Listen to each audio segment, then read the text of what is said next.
আজকে তোমাদের সাথে লেয়ার বাই লেয়ার কিভাবে ক্রিম সেট করি আমি পুরোটা ভিডিও সম্পূর্ণ ভিডিও তোমাদের সাথে শেয়ার করব। তো স্কিপ না করে দেখতে থাকো আমি কিভাবে কেকটা ডিজাইন করছি। স্কিপ না করে যদি দেখতে থাকো তাহলে আশা করি তোমরাও সেম কেক বানিয়ে নিতে পারবে।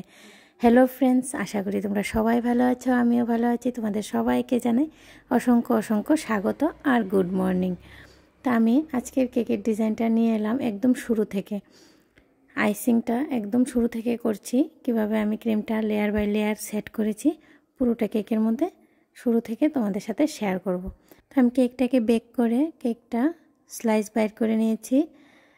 এখানে আমি 3 ভাগে ভাগ করেছি কেকটাকে। প্রথম কেকটা দিয়ে দিলাম, তারপরে ক্রিমটা দিয়ে দিলাম। তো এখন আমি সাইডে একটু ক্রিম দিয়ে দিচ্ছি, তারপর আরেকটা পন্স দিয়ে দিলাম, দিয়ে আমি আবারও ক্রিম দেব, দিয়ে আবারও পন্স দেব, আবারও ক্রিম দেব। এভাবে আমি লেয়ার বাই লেয়ার কেকের মধ্যে ক্রিমটাকে ভালো করে লাগিয়ে নেব। তারপরে আমি ক্রাম কোটিং করে দেব। ক্রাম কোটিং করা অনেক দরকার। ক্রাম কোটিং করে ফ্রিজে রেস্টের জন্য রেখে দিতে হয়, কিছুক্ষণের জন্য, 1-2 ঘন্টার জন্য ফ্রিজে রেখে দিতে হয়, তা না হলে কেকের মধ্যে ফিনিশিংটা ভালো আসে না। তো ক্রাম কোটিং করে নিলে ফিনিশিংয়ের সময় কেকের গুঁড়োগুলো ফিনিশিংয়ে আসবে না, খুব সুন্দর ফিনিশিং আসবে। আর রেস্টিংয়ের জন্য যদি রাখো তাহলে কেকটা একটু টাইট হয়ে যাবে, সুন্দরভাবে ভালো করে ফিনিশিংটা দিয়ে দিতে পারবে। আমার কেকের ভিডিওগুলো দেখে তোমাদের যদি মনে হয় যে কিছুটা হলো উপকারে আসছে, আমার ভিডিও নেক্সট টাইম তোমরা আরও দেখতে চাও, তাহলে আমার চ্যানেলটাকে সাবস্ক্রাইব করে পাশে থাকা বেল আইকনে ক্লিক করে দেবে। নতুন নতুন আমি যতগুলো কেকের ভিডিও আপলোড করব সর্বপ্রথম তোমাদের কাছে এসে পৌঁছাবে। তো আর কে কোথা থেকে আমার কেকের ভিডিওটা দেখছো আমাকে একটু বলে দেবে, তা আমি তোমাদের থ্যাংক ইউ বলার চান্সটা পাবো। একটা রিয়েক্ট দিয়ে দেবে বা কমেন্ট করবে, তাহলে আমি তোমাদের ধন্যবাদ বলার সুযোগটা পাবো। তা আমার একে একে আমি 3টা কেকের স্লাইস ক্রিমের সাথে অ্যাড করে নিলাম। এখন আমি সুন্দর করে ক্রাম কোটিংটা করে দেব। এই কেকটা আমার বার্থডে অকেশনের জন্য ছিল। ডিজাইনটা আমাকে দেওয়া ছিল। ডিজাইনটা খুবই সুন্দর, খুব সিম্পল বাট খুব দেখতে খুব সুন্দর। তো যেভাবে ডিজাইনটা ছিল আমি সেমভাবে বানিয়ে দেওয়ার চেষ্টা করেছি। এই কেকের ডিজাইনটা আমি আগেও বানিয়েছি, কিন্তু এই কেকটা আমার 1 কেজি কেক। আগে আমি ছোটো বানিয়েছি, 500 গ্রামের মধ্যে ডিজাইনটা বানিয়েছি। এখন আমার 1 কেজির মধ্যে ডিজাইনটা এসেছে, তো আমি 1 কেজির মধ্যে বানাচ্ছি। তা আমি জানি না কে কোন মোল্ডে কেক বেক করো। আমি 1 কেজি কেকটা 8 ইঞ্চি মোল্ডে বেক করি, আর 500 গ্রাম কেকটা আমি 6 ইঞ্চি মোল্ডে বেক করি। তো আমার ক্রাম কোটিং প্রায় কমপ্লিট হয়ে গেছে। নিচে একটু মনে হচ্ছে ক্রিম লাগবে, তো আমি নিচে একটু দিয়ে ভালো করে ক্রাম কোটিংটা করে নেব। তাহলে আমার কেকটা ফিনিশিংয়ের সময় কেকের গুঁড়োগুলো আর কেকের ফিনিশিংয়ে আসবে না।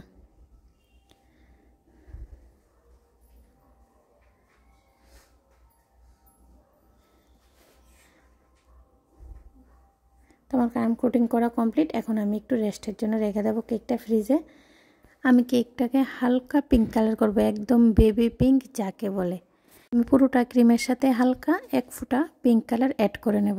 যারা আমার ভিডিও সব সময় দেখো তারা জানো আমি সবটা ক্রিমের সাথে কালার অ্যাড করি না।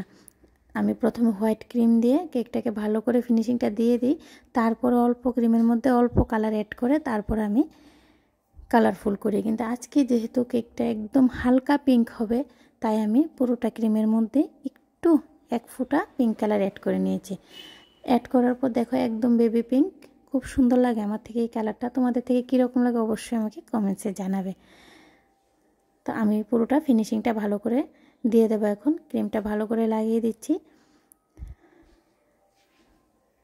তো আমি ফিনিশিংটাও ভালো করে দিয়ে দেবো। কেকের মধ্যে ফিনিশিংটা খুবই ভালো করে দেওয়া অনেকটা দরকার, কারণ কেক যতই সুন্দর হোক না কেন ফিনিশিং যদি ভালো না আসে কেকের সৌন্দর্যটা আর বোঝা যায় না।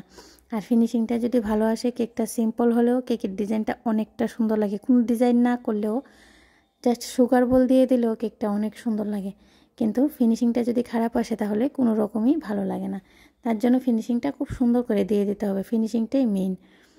তো আমার ফিনিশিংটা দেওয়া কমপ্লিট হয়ে গেছে। এখন আমি একটু পিঙ্ক কালার ক্রিম নিয়ে নিলাম, একটু গাঢ় পিঙ্ক কালার নিয়ে নিলাম, নিয়ে একটু লাইন দিয়ে দিলাম নিচে বর্ডারটা। এখন আমি চামচের সাহায্যে একটু ডিজাইন করে দিচ্ছি। এই ডিজাইনটা আমার থেকে যে কী ভালো লাগে, তোমাদের কাছে কীরকম লাগে আর কেকের ডিজাইনটা কীরকম হলো অবশ্যই আমাকে কমেন্টসে জানাবে। ভিডিওটা যদি স্কিপ না করে পুরোটা দেখো তাহলে বুঝতে পারবে যে আমি একটু ভিডিও স্কিপ করিনি, পুরোটাই তোমাদের সাথে শেয়ার করেছি।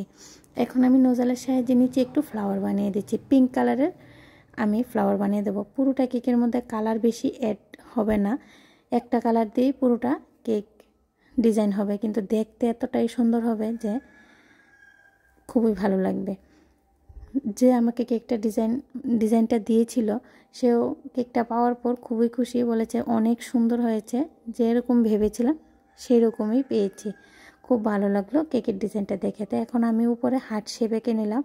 টুথপিকের সাহায্যে আগে এঁকে নেওয়াটা অনেক ভালো, কারণ ক্রিম দিয়ে কাজ শুরু করে দিলে খারাপ হয়ে গেলে সেটা ঠিক করা অনেক কষ্ট হয়ে যায়। তাই টুথপিকের সাহায্যে আগে এঁকে নেবে, যাই কেকের উপরে কাজ করো না কেন টুথপিকের সাহায্যে আগে এঁকে নেওয়া দরকার।